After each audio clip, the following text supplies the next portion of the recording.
Les arts du cirque à présent direction C'est-sur-Saône pour notre direct du midi. L'équipe de C'est votre tour s'est installée sous le chapiteau de Cirque Évasion, une compagnie qui a ouvert son école en 2016 et ses portes à Clément Janin ainsi qu'à toute son équipe. Bonjour, le tour de piste du chapiteau du cirque de C'est-sur-Saône. Bonjour Claire et Alejandro. Bonjour. Je m'en sors pas mal, hein? Ça va? C'est très bien. Bon, on va essayer de tenir ça le plus longtemps possible. Alors, ça fait 3 ans que vous proposez ici à C'est-sur-Saône. On a 20 minutes de Vesoul, cirque Évasion. Comment est née cette histoire à la base? Il y a une histoire d'amour entre une jeune femme et un jeune homme, je crois, Claire, hein. C'est ça, voilà. Ça a commencé en 2003 quand j'ai connu Alex. J'étais voir un spectacle de cirque et on s'est rencontrés. Je suis tombée amoureuse et j'ai suivi le cirque. Et le trapéziste vous a appris le métier. Maintenant, c'est devenu une vraie artiste, votre femme. Bien sûr, une très bonne artiste de cirque. Ça l'a plu, elle a suivi. Et maintenant, depuis 3 ans, vous avez monté ici à C'est-sur-Saône votre école Cirque Évasion. C'est quoi l'objectif? L'objectif, c'est de faire découvrir les arts du cirque, de montrer aussi les valeurs du cirque et aussi souvent les cirques a des clichés, des idées voilà, reçues. Donc on veut changer un petit peu ces idées qui sont faussées. Alors on voit les images, il y a beaucoup d'enfants qui participent, il y a du périscolaire, il y a aussi des cours, c'est ça, c'est pour tout le monde. Voilà, c'est pour tout le monde. On a des enfants de 2 ans et demi cette année jusqu'à 68 ans, notre doyenne. D'accord. Et qu'est-ce que vous leur initiez? Alors est-ce qu'on peut apprendre facilement le cirque à Alejandro? Est-ce que ça vient facilement? Ben, ça vient facilement, ça dépend.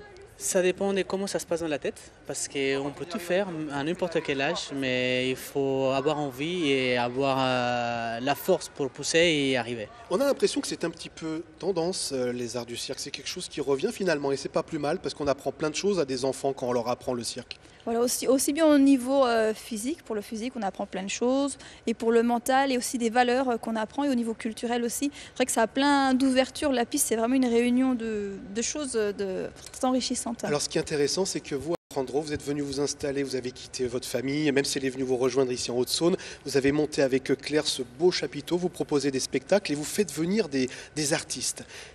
Oui, oui. Tous les ans, on organise la 3e année cette année, à laquelle on a organisé le cirque de Noël de la Haute-Saône. Et oui, on fait venir des artistes d'un peu partout dans le monde. Et justement, en fait, il y a une artiste qui est là depuis quelques mois avec vous. C'est une amie d'enfance, hein, elle s'appelle Claudia Elisabeth Gomez.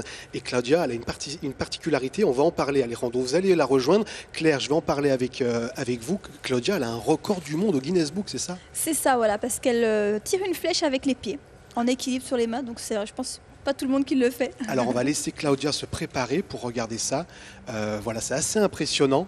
Claudia, quand vous voulez, c'est à vous. 5,65 m le record. C'est très spécial, vous allez voir.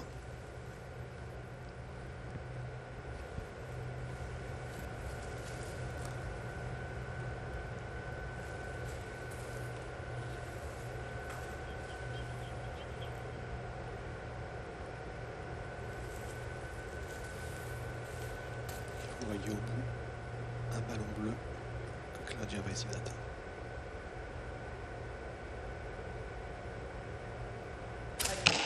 Ah, c'est passé juste à côté. Bravo Claudia. Si on peut voir, je ne sais pas si à l'image vous allez pouvoir vous apercevoir que la flèche est vraiment passée juste à côté du ballon bleu.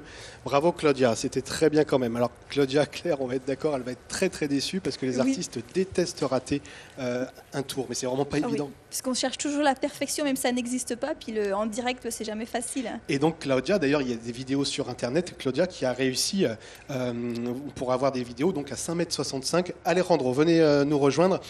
C'est important, Alejandro, de proposer aux spectateurs des artistes différents. Bien sûr, parce que tous les artistes sont différents, ils ont leur façon de travailler, ils ont leur façon d'être, leur connaissance. C'est comme les artisans en fait. Chaque artisan a sa façon de faire et qui est très important de transmettre à l'autre. Là, Claudia, elle doit être très très déçue du coup. Hein. Très déçue, oui, oui, parce qu'elle a essayé de montrer ça. Mais bon, on n'a pas eu le temps de répéter, ça a été très vite, vous savez, mieux que moi. Et du coup, voilà, ça fait un petit moment qu'elle n'avait pas fait. Claudia, c'est une professeure qui donne des cours ici, c'est-à-dire elle apprend l'équilibre, on l'a vu, l'équilibre et la maîtrise, c'est ça, c'est important d'avoir des professeurs tels que cette personne-là? Oui, c'est très enrichissant parce qu'ils ont toute une expérience et longtemps à travailler un peu partout dans le monde. Donc c'est vrai que pour les enfants, je pense que c'est exceptionnel pour eux. Peut-être qu'on va pouvoir caler l'image où on la voit réussir son fameux record au Guinness Book. Alejandro, pour cette saison, les inscriptions sont closes, mais les enfants peuvent s'inscrire dès la rentrée prochaine en septembre. C'est quoi les objectifs là, dans les jours qui viennent pour vous? Ben, nous, on commence à travailler, on fait les stages des cirques pendant les vacances, on fait pas mal d'activités en fait. Et il ne faut pas hésiter à venir voir déjà pour préparer parce qu'on a en liste d'attente pour les cours. Et du coup, vous préparez aussi un spectacle pour l'année prochaine, parce que ce spectacle de Noël, il faut beaucoup de temps de préparation. Oui, depuis janvier. Depuis là, en fait, on finit le spectacle de Noël précédent. Là, on démarre la préparation des prochains spectacles et ça prend du temps. Claire, qu'est-ce qu'on peut dire aux gens pour qu'ils décident de venir emmener leur enfant ou peut-être eux-mêmes franchissent le pas de venir faire du cirque avec vous? Et ben, qu'ils n'hésitent pas, peuvent même venir en famille. On a des gens, par exemple, des fois qui nous appellent, qui viennent toute une famille pour essayer le trapèze volant ou juste aussi essayer les arts du cirque. Il n'y a pas de souci, on essaie de répondre à tout le monde. Oui, parce qu'effectivement, quand les beaux jours vont arriver, le trapèze volant qui est à l'extérieur va être de nouveau installé. Et pour l'avoir testé il y a quelques mois, c'est quelque chose qu'il faut faire une fois dans sa vie, hein, Alejandro. Il faut le faire une fois dans sa vie au moins, c'est ce qu'on dit à tout le monde aussi, parce que c'est quelque chose d'exceptionnel, en sachant qu'il y a pas beaucoup d'écoles en Europe qui l'ont. Alors, en notre son, on a la chance d'avoir cette installation. Et ben voilà, j'espère qu'on vous a donné envie.